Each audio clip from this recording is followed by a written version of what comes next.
Bismillahirrahmanirrahim. Today we are discussing about osmoregulation in plants. osmoregulation के बारे में हमने डिटेल से पढ़ लिया है कि osmoregulation किसे कहते हैं। वाटर और सल्यूट के बैलेंस को osmoregulation कहते हैं। अब हम osmoregulation इन प्लांट्स पढ़ेंगे, उसके बाद फिर हम osmoregulation इन एनिमल्स के बारे में डिस्कस करेंगे। जैसे कि मैंने आपको फर्स्ट लेक्चर में बताया था कि इस चैप्टर में से एक 4 नंबर के लिए लॉन्ग क्वेश्चन आता है। तो ये जो टॉपिक है हमारा ऑस्मोरेगुलेशन इन प्लांट्स, ये लॉन्ग क्वेश्चन के हिसाब से काफ़ी इंपॉर्टेंट है, काफ़ी दफ़ा आया हुआ है। डिस्कस करते हैं बेटा।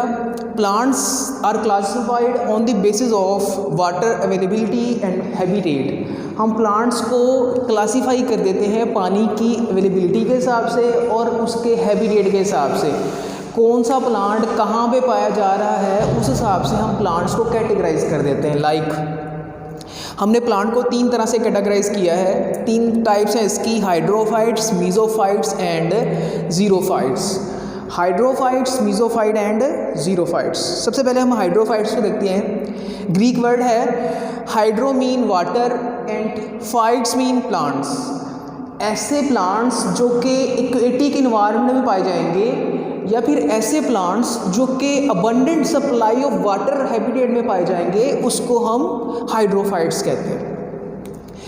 अब अगर ये प्लांट ऐसे इन्वायरमेंट में पाए जा रहे हैं जहाँ पे पानी की अवेलेबिलिटी बहुत ज़्यादा है, तो इसका मतलब है कि इनको ट्रांसपरेशन ज़्यादा करनी पड़ेगी। ठीक है, अगर ट्रांसपरेशन, क्योंकि पानी बहुत ज़्यादा है तो पानी के ज़्यादा होने की वजह से इनको ट्रांसपरेशन ज़्यादा करनी पड़ेगी। अब ऐसे कौन से फैक्टर्स हैं कि जो कि ट्रांसपरेशन ज़्यादा करवाते हैं और ये प्लांट्स इस पानी वाले इन्वायरमेंट में सर्वाइव करते हैं, वो अडेप्टेशंस हमने पढ़नी है बेटा। उससे पहले इसकी एग्जांपल्स हैं, हाइड्रीला और वाटर लिली इसकी एग्जांपल है। 10th क्लास में भी आपने ये चीज़ डिस्कस की हुई है। Adaptation for osmoregulation. अब पानी और सल्यूट के बैलेंस करवाने के लिए इन प्लांट्स के अंदर ऐसी कौन सी अडेप्टेशन होती है कि ये सर्वाइव कर लेते हैं, वो आज हम डिस्कस करेंगे। सबसे पहली चीज़ है surface area of the leaf is very large for excessive transpiration. In plants के जो लीफ होंगे वो बहुत ज़्यादा चौड़े होंगे, ब्रॉडर होंगे। जितने ज़्यादा लीफ का एरिया ज़्यादा होगा उतने स्टोमेटा ज़्यादा होंगे। जितने स्टोमेटा ज़्यादा होंगे वाटर उतना ज़्यादा ट्रांसपायर हो सकता है। हमने पिछली क्लासेस में 9th 10th में फर्स्ट ईयर में पढ़ा है कि ट्रांसपायरेशन जो होती है, अब ट्रांसपायरेशन किसे कहते हैं बेसिकली वो देख लें। The removal of water from the surface of leaf or plant की बॉडी या फिर लीफ पर से पानी का एवेपोरेट हो जाना, रिमूव हो जाना ट्रांसपायरेशन कहलाता है। तो सरफेस ऑफ लीफ ब्रॉडर है जिससे स्टोमेटा ज़्यादा है, और स्टोमेटा ये वो ओपनिंग है जहाँ से पानी ट्रांसफर होता है। तो लीफ के बढ़ जाने से, ब्रॉडर हो जाने से स्टोमेटा की तादाद भी बढ़ जाएगी। तो जितने स्टोमेटा बढ़ेंगे उतना वाटर ट्रांसफर हो सकता है, क्योंकि पानी इनके पास एक्सेस अमाउंट में है, लिहाजा इन्होंने ज़्यादा से ज़्यादा ट्रांसपरेशन करनी है। तो इनके पास अडेप्टेशन है कि लीफ इनके ब्रॉडर होंगे। Extensive stomata are on the upper side of the leaf की 2 साइड्स होती हैं, एक अपर साइड है और एक लोअर साइड है। अपर साइड पे रोशनी जो है या फिर लाइट इंटेंसिटी वो ज़्यादा पड़ती है as compare to the lower side. तो स्टोमेटा ऊपर वाली साइड पे है, ऊपर वाली साइड में इसका मतलब है जो रोशनी है वो डायरेक्ट जो है उसके ऊपर पड़ रही है, जिससे स्टोमेटा ओपन होते हैं और वाटर एक्सेस अमाउंट में ट्रांसपायर होता है। क्यूटिकल इनमें एब्सेंट होती है। अब क्यूटिकल वो वैक्सी लेयर होती है जो कि वाटर को प्रिवेंट करती है कि लॉस होने से, पानी के लॉस होने से लीफ को बचाने वाला ये क्यूटिकल की लेयर है, ये इनमें एब्सेंट होती है। मैकेनिकल टिश्यूज़ एब्सेंट होते हैं जो कि इनको इंजरीज वगैरह से बचाते हैं। वाटर लॉस जो है वो इनमें हो रहा होता है। अब मैकेनिकल टिश्यूज़ जो हैं इनमें एब्सेंट है, लाइक पोलन काइमर टिश्यूज़ वगैरह, ये इनमें एब्सेंट होते हैं। मीजोफाइट्स, ग्रीक वर्ड मीजो का मतलब है इन बिटवीन, मिडल, और फाइट्स में इन प्लांट्स। ऐसे प्लांट्स जो कि ऐसे इन्वायरमेंट में पाए जाएंगे जहाँ ना तो बहुत ज़्यादा मिकदार में पानी है और ना बहुत ज़्यादा मिकदार में खुश्की है। लाइक ये मॉडरेट इन्वायरमेंट में पाए जाएंगे। The plants growing in moderate water availability of water habitat इसमें एग्जाम्पल हमारे पास ब्रासिका आ सकती है, रोज़, मैंगो, जितने भी प्लांट्स हम देखते हैं अपने इर्द गिर्द ये सारे के सारे मीज़ोफाइट्स इसकी एग्जाम्पल्स हैं। इनमें एडेप्टेशन का बता देता हूँ। अब यहाँ पे पानी, इस वाले इन्वायरमेंट में पानी बहुत ज़्यादा मिकदार में भी नहीं है और बहुत कम मिकदार में भी नहीं है, मॉडरेट इन्वायरमेंट है। ऐसा इन्वायरमेंट है जहाँ पे पानी होता भी है और नहीं भी होता, यानी कि दरमियान वाला इन्वायरमेंट है, ना बहुत ज़्यादा कम है और ना बहुत ज़्यादा है। तो इनमें ऐसी एडेप्टेशन कौन कौन सी हैं? सबसे पहले हम डिस्कस करते हैं insufficient supply of water, stomata are keeped open. जब पानी की अवेलेबिलिटी बहुत ज़्यादा हो जाती है तो स्टोमेटा खुल जाते हैं। अब स्टोमेटा के ओपन और क्लोज होने के लिए आपने का मैकेनिज़्म जो है वो हमने फर्स्ट डे में डिस्कस किया था। पोटाशियम आयन माइग्रेट करता है, सल्यूट माइग्रेट करता है, जहाँ पे सल्यूट जाएगा वाटर भी जाएगा, जिससे गार्ड सेल्स टर्जिड हो जाते हैं और ओपन हो जाते हैं, स्टोमेटा ओपन हो जाते हैं, वाटर ट्रांसफ़र होता है। ये हमने बड़ी डिटेल से फर्स्ट डे में पढ़ा हुआ है। तो insufficient supply of water, stomata keeped open to promote loss of excess water. जितनी ज़्यादा वाटर की सप्लाई ज़्यादा होगी स्टोमेटा उतने ज़्यादा ओपन होंगे ताकि पानी ज़्यादा से ज़्यादा ट्रांसफ़र किया जा सके। उसके बाद है in restricted supply of water, stomata close. जब पानी की कमी हो जाएगी तो फिर क्या होगा? स्टोमेटा क्लोज कर दिए जाएंगे ताकि पानी वाटर जो है वो कम से कम ट्रांसफ़र हो। Root system and root hair are well developed. अब इनमें रूट सिस्टम और रूट हेयर्स वेल डेवलप होते हैं, लाइक ज़मीन की डेप्थ तक पेनिट्रेट करके गए होते हैं ताकि वहाँ से भी पानी को एब्जॉर्ब किया जा सके, पानी को सक किया जा सके। Leaf and branches with cuticle. Leaf के ऊपर और जितनी भी ब्रांचेस हैं उसके ऊपर क्यूटिकल की लेयर होती है जो कि वाटर को प्रिवेंट करती है। Stomata usually on the lower epidermis. अब दो एपिडर्मस हैं, एक अपर एपिडर्मस होती है और एक लोअर एपिडर्मस होती है। लीफ की सरफेस, ये लीफ की सरफेस है, इसके ऊपर वाला जो पार्ट है ये अपर एपिडर्मस और ये नीचे वाला लोअर एपिडर्मस। ठीक है। स्टोमेटा कहाँ पे प्रेजेंट होते हैं? On lower epidermis. बुक पे डायग्राम नहीं बनी हुई, आपको डायग्राम बना के मैं यहाँ पे एलैबोरेट कर दिया है मैंने ताकि आपको समझ आ जाए।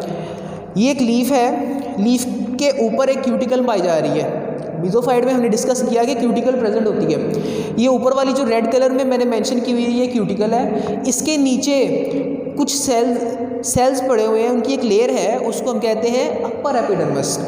अपर एपिडर्मस के नीचे जो है वो पैलिसेड मीज़ोफिल सेल्स हैं और उसके नीचे स्पॉन्जी मीज़ोफिल सेल्स हैं। उसके बाद एंड पे आती है लोअर एपिडर्मस और ये है इनके स्टोमेटा। तो हमने डिस्कस किया stomata are present on the lower epidermis, नीचे वाली साइड में है।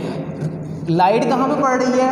ऊपर वाली साइड में ज़्यादा पड़ रही है, नीचे बहुत कम पड़ रही है। लिहाजा जितनी लाइट कम पड़ेगी उतने स्टोमेटा कम ओपन होंगे।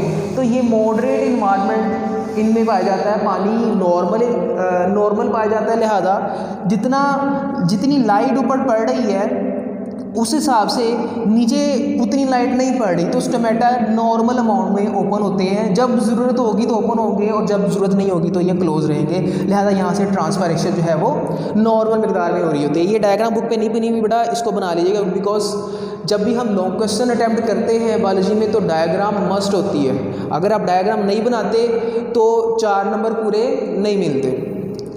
उसके बाद हम बात करते हैं ज़ीरोफाइट्स की। ज़ीरो ग्रीक वर्ड जिसमें से ज़ीरो का मतलब होता है ड्राई और फाइट्स मीन प्लांट्स।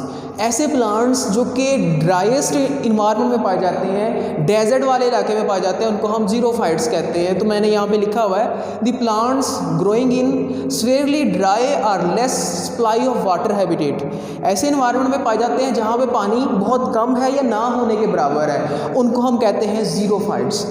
अब इनकी एग्जाम्पल में हम कैक्टस प्लांट्स डिस्कस करते हैं, एरोफिबिया डिस्कस करते हैं, ये सारे के सारे ज़ीरोफाइट्स में आते हैं। इनमें एडेप्टेशन देख लेते हैं बेटा।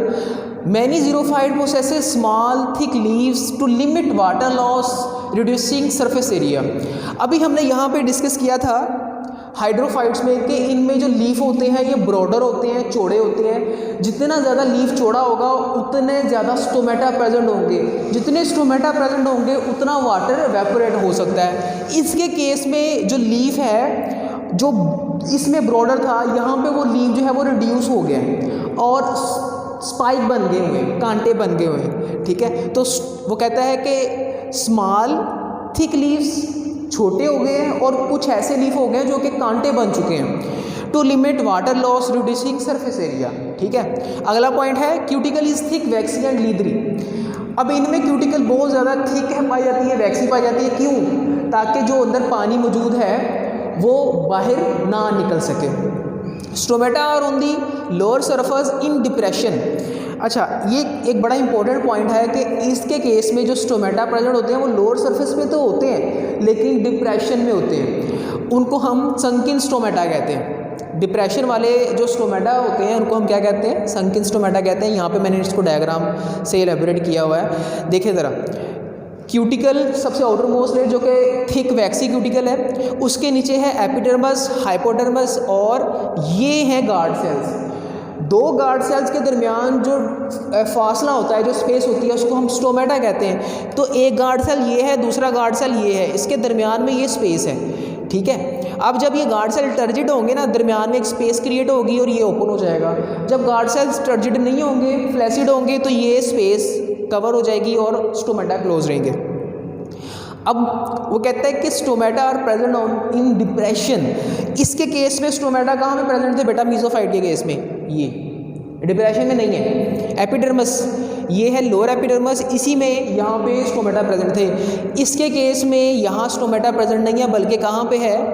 क्यूटिकल से होती हुई एपिडर्मस और हाइपोडर्मस के साथ ये गार्ड सेल्स हैं। तो ये डिप्रेशन में है।